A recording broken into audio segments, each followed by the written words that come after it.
সরস্বতী পুজোর পরের দিন তো আমাদের স্কুলে ছিল ফেয়ারওয়েল। সরস্বতী আর দেবও আমাকে আনতে এসছে আমার বাড়ি। তারপরে তো আমরা এখানে স্কুলেও চলে এসেছি। তো গিয়ে দেখি স্কুলের মাঠে কেউ নেই। তারপরে দেখি এখানে রুমের ভেতরে হচ্ছে কুইজ প্রতিযোগিতা। ওখানে দাঁড়িয়ে একটু কুইজ দেখছিলাম আমরা।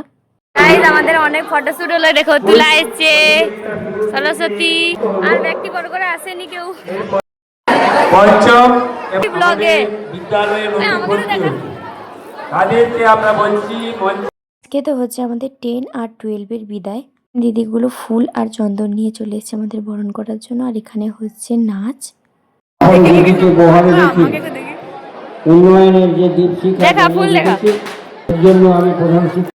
এখানে তো আমাদের দিয়েছে সুন্দর সুন্দর গোলাপ ফুল। তারপরে ওখান থেকে আমরা চলে এসেছি হচ্ছে খাওয়ার জায়গায়। এখানে আমরা সবাই একসঙ্গে বসে গিয়েছি খেতে। আমাদের অনেক কিছু আইটেম ছিল, একে একে বলতে পারছি না। তো চলো আমরা সবার লাস্ট খাচ্ছি। স্কুলের মধ্যে আমরা আর কিছু ছাত্রছাত্রীরা আর স্যাররা বসেছে, আমাদের একসঙ্গে বসেছি।